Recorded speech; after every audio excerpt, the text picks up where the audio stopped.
Hi students, in Chapter 4 we're going to learn about water-based reactions. We also call these aqueous reactions. We dedicate a whole chapter, that is Chapter 4, to aqueous reactions because water is such an abundant solvent. It makes up the biggest part of our planet, the surface of our planet. Our bodies are about 70% water, so a lot of reactions occur there. For instance, in our body, just think about digestion reactions occur. So we eat food, drink water, and other substances, and we end up digesting them in our stomach. It's acidic, but nonetheless it's water-based, and so all the digestion occurs there. We need oxygen in our tissues, and of course we breathe in oxygen, it goes to our lungs, and it's actually transported in the blood, which is a water-based reaction. Outside of our body, of course, you can think about cars rusting. That's a big problem, and we have to develop paints and other things to help prevent the rusting. And then also our car batteries are really used and use a lot of water, and the reactions occur there. So in Chapter 4 we're going to learn several specific reactions. These reactions all happen in water, so we'll learn a few varieties of those. We'll learn specifically about the properties of water later in the course, but for now we dedicate some time to learning about the reactions that occur in water. Before we learn about some of the reactions, we need to talk about some of the terms we'll use. So we said that water-based reactions are aqueous reactions. We can also refer to these as water solutions, the makeup of those. All right, so aqueous reactions happen in aqueous solution. So the first thing we have to know is that since these are water-based, water is what we call our solvent. And the solvent is the substance of highest concentration. So something like this water solution, water is going to be the solvent, the substance of highest concentration, and the most amount. Other things, such as sugar, we refer to as solutes, and solutes are substances of lesser concentration in a solution. Sugar is a molecule, and we can write its chemical formula as C6H12O6, and it is a molecule, that is, it does not break up into ions when it dissolves. It's still a solute, but when it dissolves in water, we say that it's non-electrolyte, or non-electrolytic. That is, not form ions, and it takes really the same shape in solution as it does as a solid. All right, and so there are some molecules, particularly organic molecules, that are non-electrolytic. Something else that might be on our table is sodium chloride, salt. All right, and so it also can dissolve in water, as we know. We refer to it as a solute, but because it breaks up into ions, that is, these sodium and chlorine ions, we say that it's electrolytic, or those are electrolytes, or it's an electrolyte. You may have heard this term electrolyte when you see Powerade or Gatorade, and they talk about replenishing electrolytes. That is, the ions that are necessary for the function of our bodies. Regardless of whether it's sugar or salt, we often want to know the concentrations of these solutions, and so molarity is the most common used in a general chemistry lab, and it gives really the moles of a solute over the volume of the solution overall. All right, so for instance, you may have seen in lab already that we use 6 molar HCl. All right, so that'd be 6 moles of HCl for every 1 liter of solution, and that would be a highly concentrated solution. An everyday example of this would be something like this iced tea bottle you could buy. And in this case, the solvent is definitely still water. We drink it, but dissolved in there could be sugar for sure in this one, but also the tannins that come from tea and many other molecules. All of those would be solutes, so it's possible to have a solution where you have multiple solutes in the solvent of water, such as in this example of tea, or maybe soda, or whatever else it would be. All right, so just know those particular terms. One of the things that's important is that in solution, ions are what carry the charge. So electricity can run through water, but only with those solutions that have ions, those that are electrolytes. And so we see some sodium and chlorine ions here, example. So this would be salt dissolving in water and ions coming apart. And as a result, then, the charge can be carried in water. Molecular compounds can dissolve in water. And if it's like sucrose or glucose, as we saw earlier, those are non-electrolytic, and so those don't break up into ions, and so they would not carry the charge. So let's look at this simple sort of demonstration. So in this one right here, we have pure water. We have electrical lines that are coming from a plug-in in the wall, an outlet. All right, and so one line goes to the bulb, the other one goes through the solution. The line goes up to this part of it. There is no direct connection here with wires, but there's a solution and then goes into the light bulb. If we're able to conduct ions all the way through this solution, this bulb lights up. Pure water, it's almost all just H2O with a really tiny concentration of H plus and OH minus, not enough to actually carry charge. Notice the bulb's not lit up. We add sucrose, or we could add glucose to this, and again, these are non-electrolytes, and so notice it's dissolving in there, the light's not lit up. You stick sodium chloride in the solution, however, and now those ions can carry a charge, and notice that the bulb is lit up. That is, the electrons can make the complete circuit in this guy.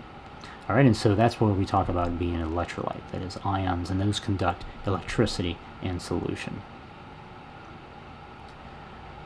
So we say that electrolytes can be either strong or weak. And so all soluble salts are strong. All right, so some molecular compounds such as HCl are strong as well. So all salts, so sodium chloride, Ki, cesium iodide, any of those would be soluble salts, things that dissolve in water.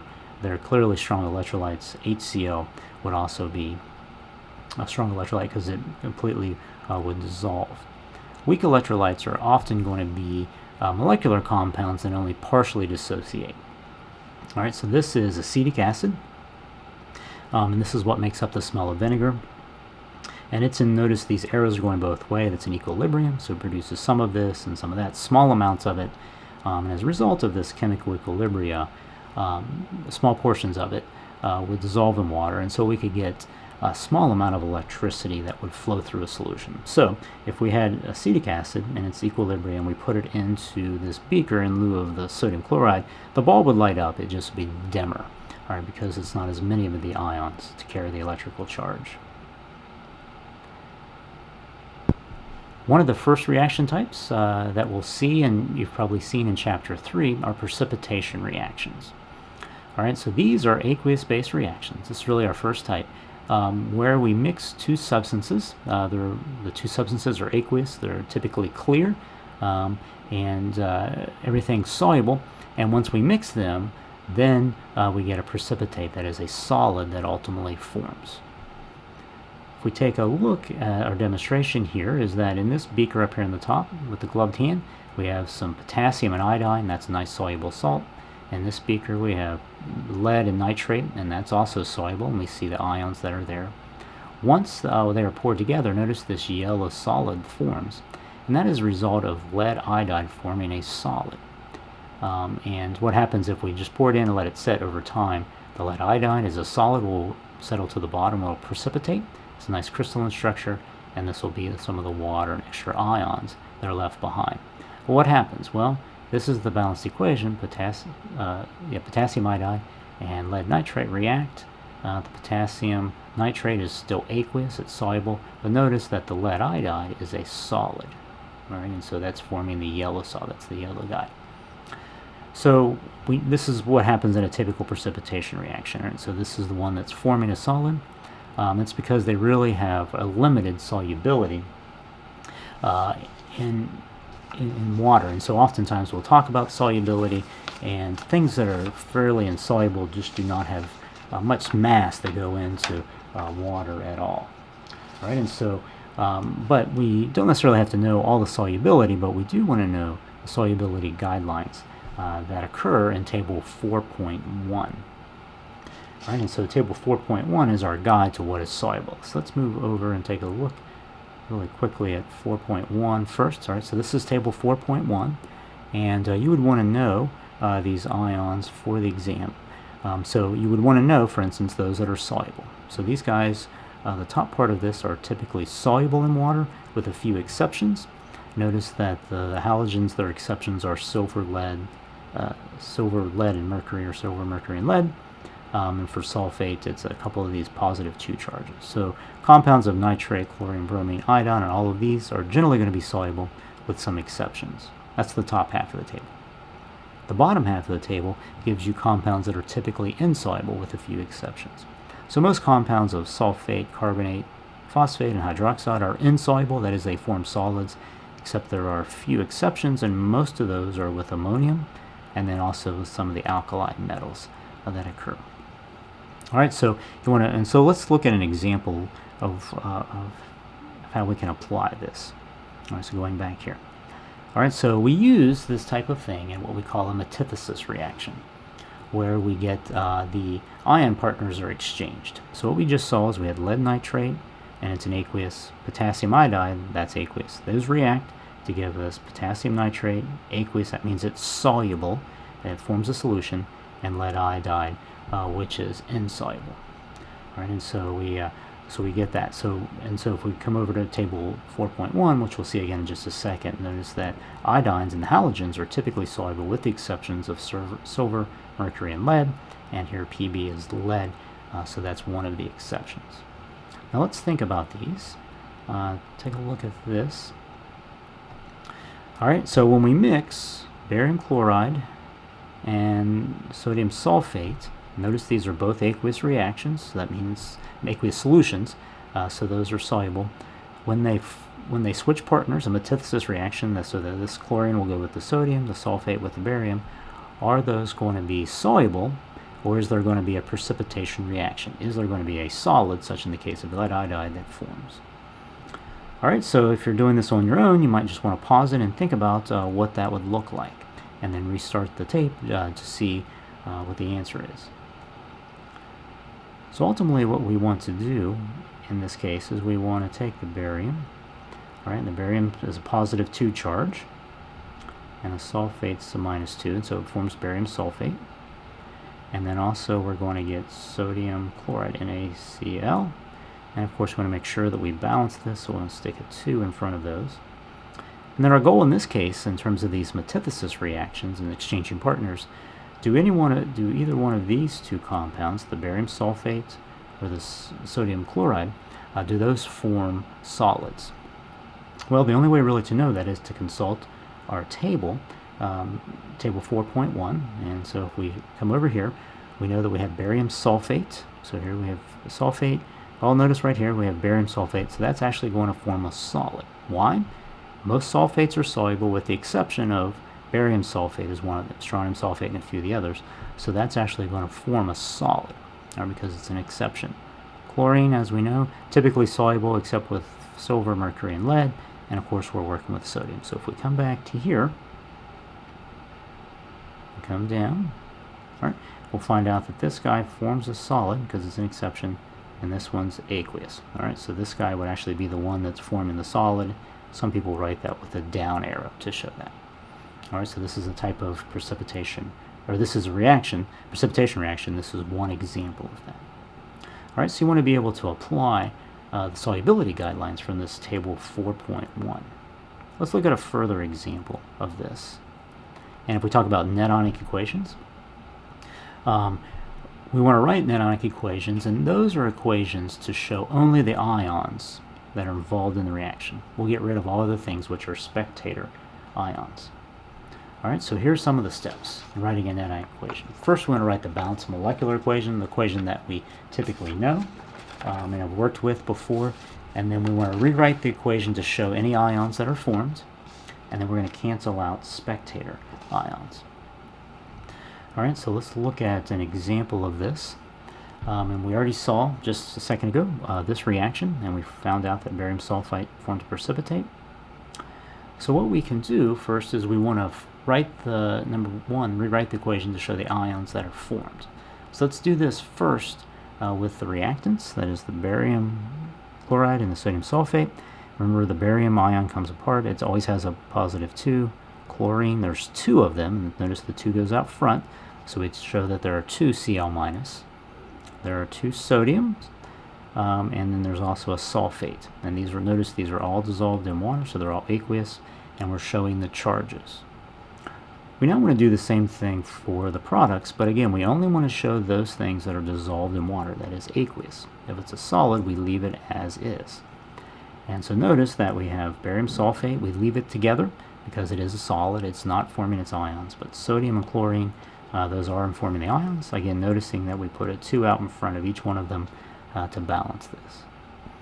What we can do now is cancel any spectator ions, and those are ions that appear in both the reactants and products as ions. One of those would be chlorine. Notice chlorine appears in both of them. The other one is sodium. But if you notice, the barium and the sulfate, they actually appear as ions here, but there is a compound here. So we would leave those.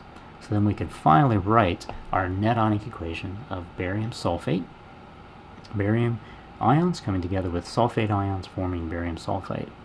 And this is what we refer to as our net ionic equation. This is what you might think of as the business end of the reaction. This is really only showing the things that are reacting. The sodium and the chlorine are spectators. Much like spectators at a sporting event, they need to be there, but they're not actually participating. The thing that's happening, often like at a football game or a soccer game, is the activity on the field. And that's really the thing that's happening, and the action on the field in that analogy would be here, and then the people sitting in the stands, while they can be present for the event, they're not necessary for it to take place. All right, so these are some net ionic equations. Second type of reaction are acid-base reactions. And these are reactions, again, are a particular type of aqueous-based reactions. You probably have done these.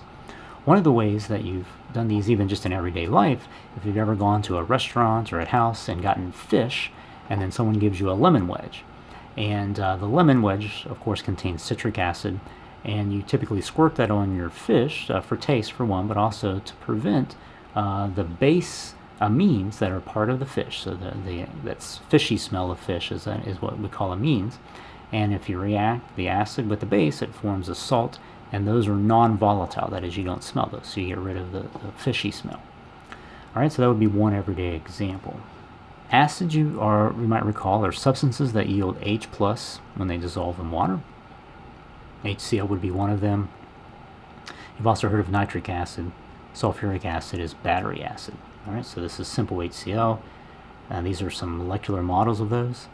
Nitric, sulfuric. And this is acetic acid, which is vinegar. All right, and so notice and by the way, these colors over here, hydrogen white, oxygen red, carbon black, and so forth, these are commonly used colors in chemistry to designated for certain elements. All right, so those are substances that yield it. Point out that we can have monoprotic and diprotic acids. So monoprotic meaning one proton or one H can be released. So in HBr, we see that it's monoprotic, just one proton. Sulfuric acid, battery acid, has one hydrogen that comes off initially, and then a second one can come off later to get this. And so we say that it's diprotic, meaning that for every H2SO4, we can yield 2 sulfur molecules. All right, and this is not the only one. Phosphoric acid is H3PO4, and so it would actually be triprotic. Bases, on the other hand, are substances that increase OH minus concentration in water. So that would include things like sodium hydroxide and potassium and calcium hydroxide. Some of these you can buy in the store to help unclog drains. And again, when they dissolve, those drain cleaners dissolve in water. If they contain base, then it just becomes really a lot of base, which helps to break down material, but also releases a lot of heat. All right, so these guys would directly yield, say KOH would yield K plus and OH minus. Some bases, such as ammonia, don't contain, and this would be ammonia, don't contain OH minus themselves, but react with water to generate OH minus. All right, so ammonia reacts with water to form the ammonium ion, and then also hydroxide.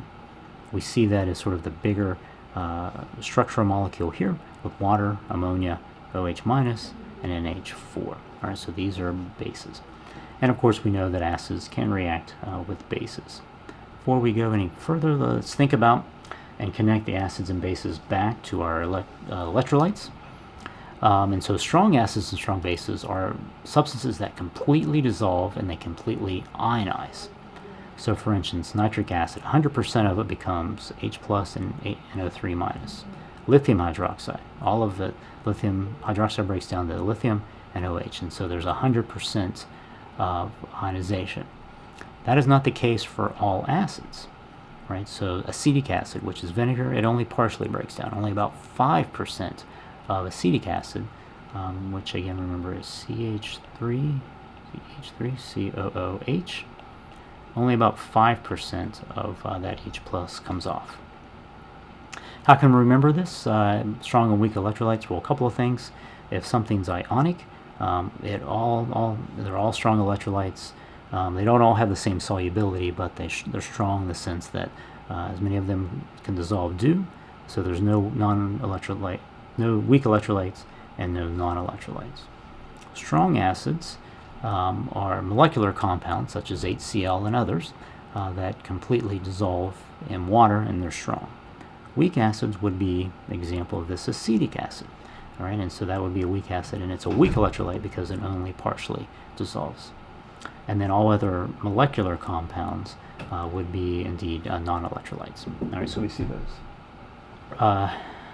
These acids and bases, when they do react, we have an acid and a base, and they form water and salt is the key thing here. All right, so our acid is HCl, the base is NaOH.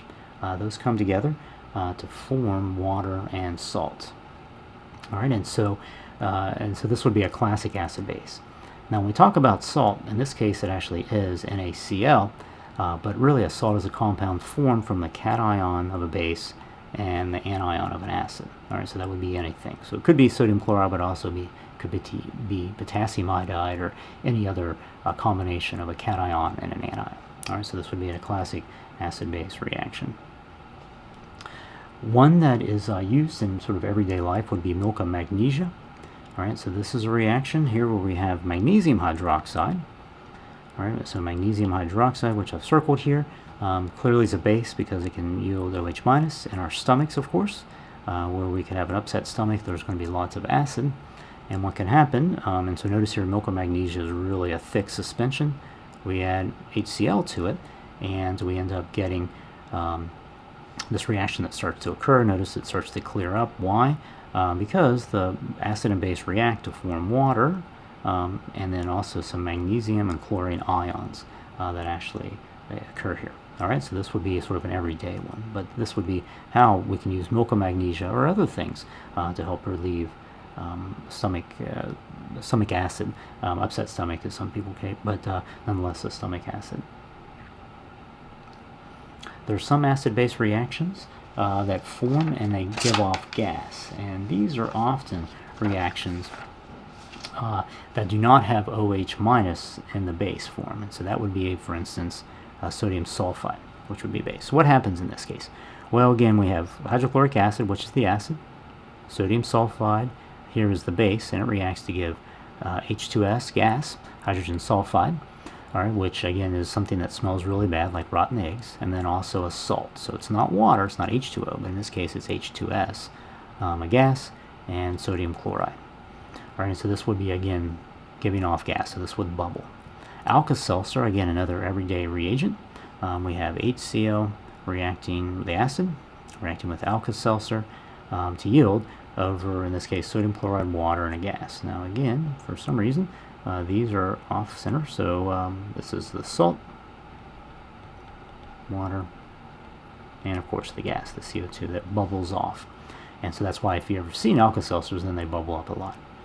So again, in both cases, that there's gas formation that results when a base other than OH minus reacts with H plus to yield a gas. All right, so it's acting as the base, but it's not OH minus per se in this case. That would be Na2S or the sodium bicarbonate.